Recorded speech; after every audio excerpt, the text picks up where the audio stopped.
संगम की नगरी पर 13 जनवरी 2025 से महाकुंभ की शुरुआत होने जा रही है। योगी सरकार ने दिव्य और भव्य महाकुंभ की तैयारी की है, जिससे महाकुंभ में आए साधु संत भी बेहद उत्साहित हैं।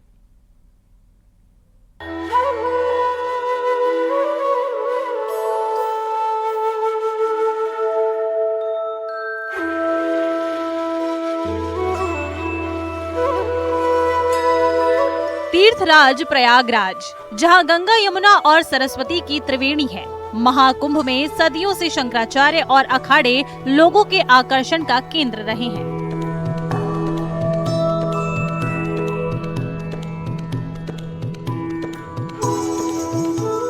संतों का मानना है कि महाकुंभ में ग्रहों, नक्षत्रों का भी बेहद अद्भुत संयोग होता है, जिससे त्रिवेणी का जल अमृत हो जाता है।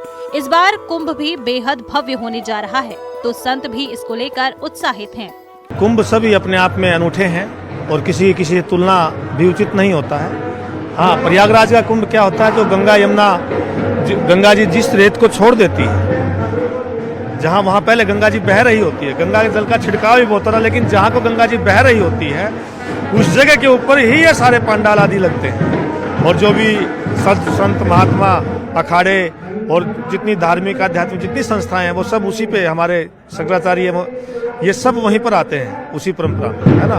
वैष्णव अखाड़े हैं, 13 अखाड़े हैं, और भी नहीं जाना कितनी संस्थाएं हैं भारतवर्ष में जो अपने सनातन का प्रचार प्रसार करती हैं। तो ये सब, तो यहाँ पर विशेष ये है कि यहाँ एक नया नगर बसाया जाता है और फिर बाद में उसको उजाड़ा जाता है, यानी खत्म भी हो जाता है। ऐसा अनुमान लगाया जा रहा है कि 40 करोड़ श्रद्धालु महाकुंभ में प्रयागराज की धरती पर आएंगे।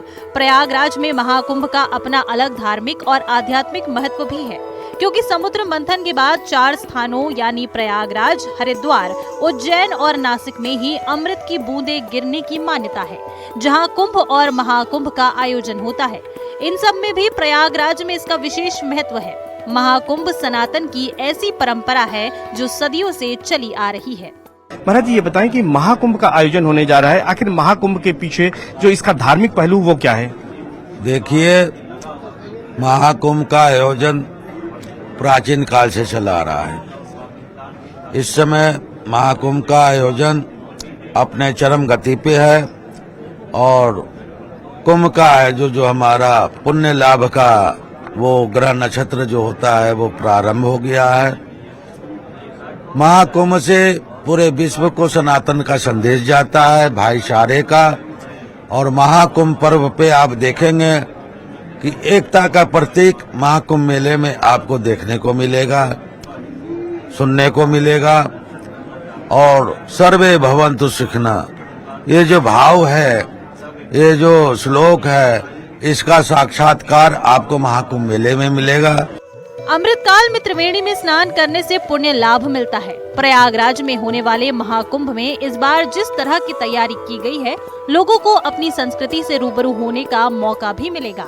ये सिर्फ 2 नदियों का, 3 नदियों का संगम ही नहीं है, अभी तो गृहस्थ और विरक्तों का भी सबसे बड़ा समागम यहाँ होता है। और ये विशुद्ध रूप से आध्यात्मिक और अपनी सांस्कृतिक ऊर्जा को धारण करने के लिए, अपनी ऊर्जा पे गर्व करने के लिए, अपने आप को, अपनी संस्कृति को जानने के लिए यहाँ अवश्य आए, देखें, क्योंकि जो जैसे दृष्टिकोण लेके आएगा उसको वहाँ वैसा ही दिखेगा।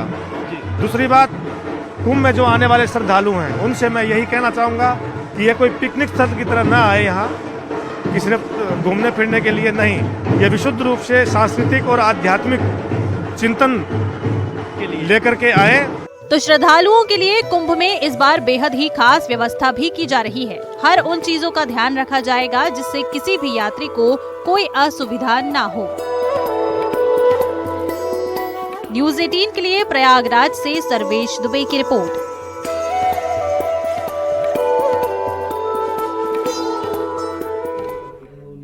प्रयागराज में होने वाले महाकुंभ के लिए भक्त अपनी अपनी तैयारी में जुट गए हैं। आस्था के इस महाकुंभ में डुबकी लगाने के लिए हर कोई तैयार है। सभी के मन में कुंभ को लेकर बेहद उत्साह और आनंद है। इस मौके पर गोरखपुर के गीता प्रेस ने भी खास तैयारी की है।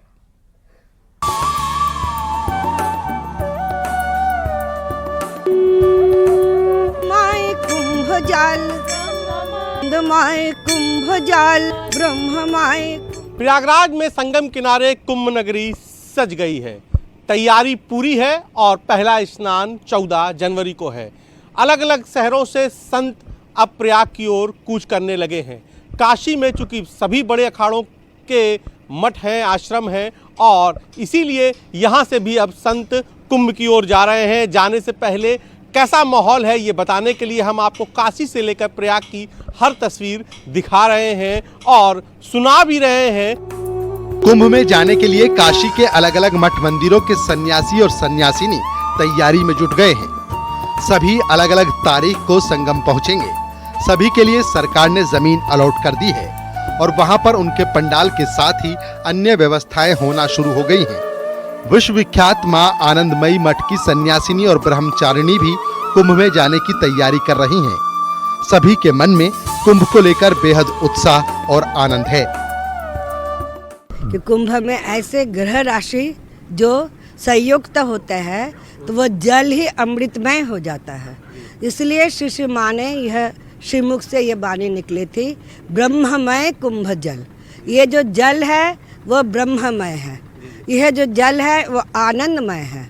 तो मैं इसके लिए 2 बार कीर्तन कर देती हूँ।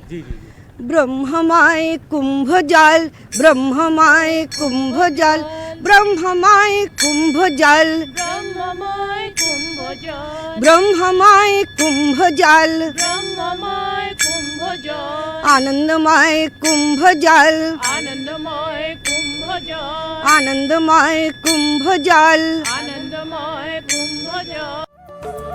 उधर प्रयागराज में लग रहे महाकुंभ में गीता प्रेस की पुस्तकों की भी भारी डिमांड है। प्रबंधन उतनी पुस्तकों की सप्लाई तक नहीं कर पा रहा है। महाकुंभ में करोड़ों लोग दर्शन पूजन के लिए आएंगे और उनकी सबसे ज्यादा मांग गीता प्रेस के धार्मिक पुस्तक खरीदने की है। गीता प्रेस प्रबंधन ने इसीलिए पिछले 2 महीने से अपना उत्पादन बढ़ा दिया है। प्रेस प्रबंधन की कोशिश है कि करीब 2 करोड़ एक्स्ट्रा पुस्तक छापकर प्रयागराज भेज दी जाएं।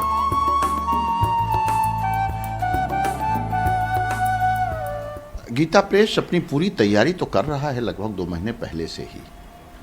पुस्तकों के संस्करण बढ़ा दिए गए हैं।